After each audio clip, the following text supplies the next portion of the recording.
नमस्कार दोस्तों, मैं डॉक्टर धीरज आज आपके सामने फिर से प्रस्तुत हूँ।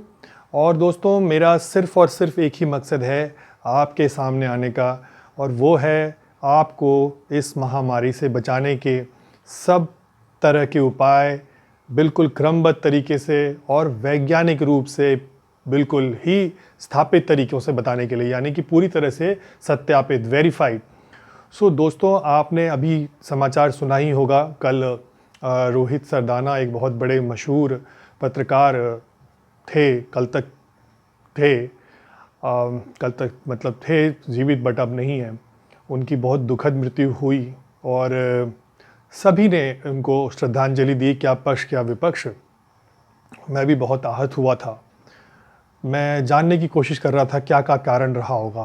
तो सबसे बड़ा कारण तो उनको जो इन्फेक्शन हुआ वो इन्फेक्शन उनका बढ़ता गया, और उन्होंने जो है थोड़ी सी शायद देरी भी की, लेकिन इन्फेक्शन इतनी तेज़ी से बढ़ रहा है इस सेकेंड वेव कोरोना में कि वो फिर उनको संभलने का मौका नहीं मिला।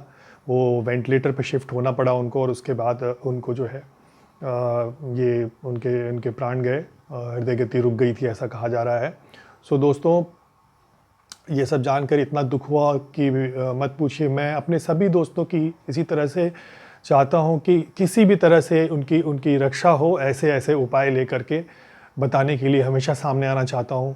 और मैं ये ध्यान लगा के सुनना चाह रहा था कि उनको वैक्सीनेशन हुआ है कि नहीं। पता चला उन्होंने भी वैक्सीनेशन नहीं करवाया था।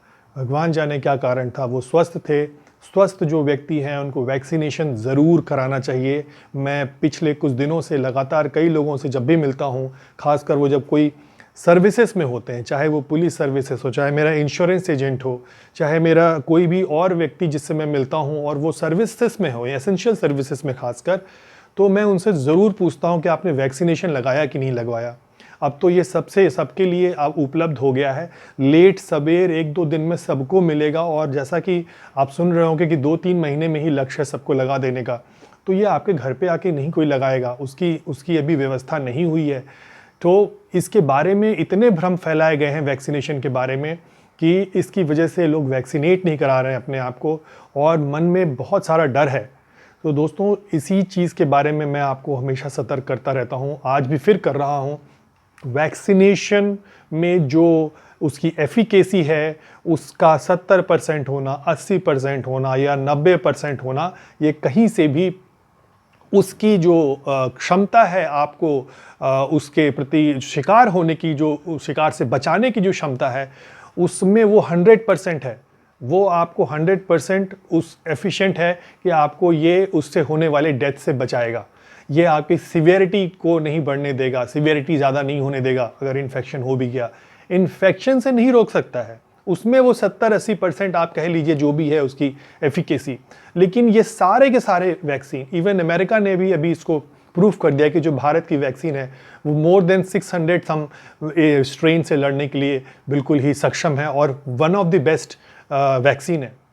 और ऐसे में वैक्सीन के प्रति इतना ज़्यादा उदासीन होना, क्योंकि मैं जब मिल रहा हूँ लोगों से, मैं पूछ रहा हूँ लगाया आपने, वो रोज़ के रोज़ उनका पब्लिक डीलिंग है और वो नहीं लगा रहे हैं वैक्सीन। अगर स्वस्थ हैं आपको कोई इन्फ्लेमेटरी प्रॉब्लम नहीं है, बॉडी में सूजन बनने की प्रॉब्लम होती है, ऑटो इम्यून डिसऑर्डर नहीं है, या कुछ ऐसे आप किसी सिम्टम से नहीं गुजर रहे हैं, ना सर्दी है, ना ज़ुकाम है आपको, ना बुखार है, ना आपको खांसी है, और आपका SpO2 वगैरह लेवल सब ठीक है, आप हर तरह से स्वस्थ हैं, तो आप वैक्सीनेशन लगा लीजिए। अगर इसमें से कोई भी सिम्टम हो, इवन सर दर्द हो, तो थोड़े दिन रुक जाइए, लेकिन उसके बाद ज़रूर वैक्सीनेशन लगाइए। लेकिन वैक्सीनेशन से पहले और वैक्सीनेशन के बाद निश्चित रूप से ये डबल मास्क आप देख रहे होंगे मेरे हाथ में, ये डबल मास्क ज़रूर लगाइए, पहले भी और बाद में। क्योंकि जब वैक्सीनेट लगाते हैं तो आपके जो एंटीबॉडीज़ होती हैं वो ऐसी नहीं होती है कि नाक और मुंह में इन्फेक्शन होने को वो रोक दे।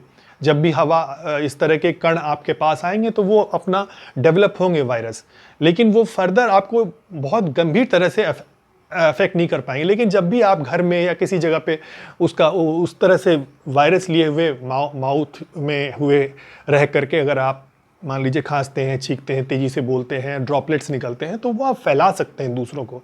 सो सबको मिल के लड़ना है। इसका मतलब ये नहीं कि सब एक जगह इकट्ठा हो जाएं। इसका ये मतलब है कि आप दूर से एक दूसरे को, मेरी ही इन्फॉर्मेशन को दूसरों को बताइए कि देखो कैसे वैक्सीन लगा करके हम कैसे इस महामारी से बचा सकते हैं। महामारी का मतलब हम मृत्यु से बचाना है, इन्फेक्शन से बचाने के लिए ये है।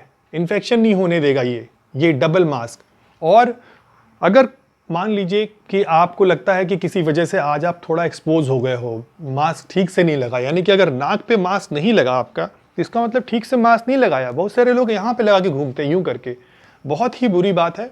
और इसको एकदम युद्ध की तरह लड़ना है आपको अच्छी तरह से।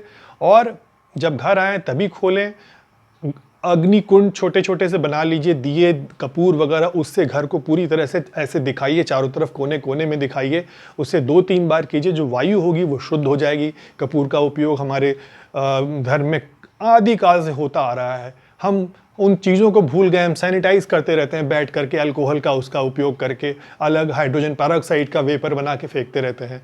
वो सब बाद में कीजिए, पहले आप अच्छी तरह से इसको शुद्ध कीजिए, इसी से शुद्ध हो जाएगा। बाहर की हवा से बचाएगा, ये बाहर के कीटाणु से ये बचाएगा। और अगर आपको फिर भी लगता है कि नहीं कुछ मैं कहीं एक्सपोज हो सकता है, हुआ है आज गलती से, क्योंकि सबसे अच्छा है कि आप घर पे रहिए। अगर फिर भी एक्सपोज हुआ लगता है तो कम से कम 3 बार ज़रूर स्टीम इन्हेलेशन कीजिए, गार्गलिंग कीजिए गर्म पानी से, और गर्म पानी, गुनगुना पानी पीते रहिए 3-4 दिन 5 दिन तक लगातार। अगर कोई आपको फिर भी लगता है, साथ में ऑक्सीमीटर रखे रहिए, ऑक्सीमीटर से अपने आप को चेक कीजिए।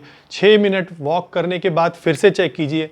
अगर फिर से चेक कर 6 मिनट चलने के बाद आपका 5 कम हो जाता है परसेंटेज सैचुरेशन पल्स ऑक्सीमीटर में, तो आप समझिए कि आपको प्रॉब्लम है। अदरवाइज आप बिल्कुल ठीक है, निश्चिंत रहिए, खुश रहिए। और सच्ची जानकारियाँ, सही जानकारियाँ, मेरा चैनल, मेरे इसी वीडियो को सबको बांटते रहिए।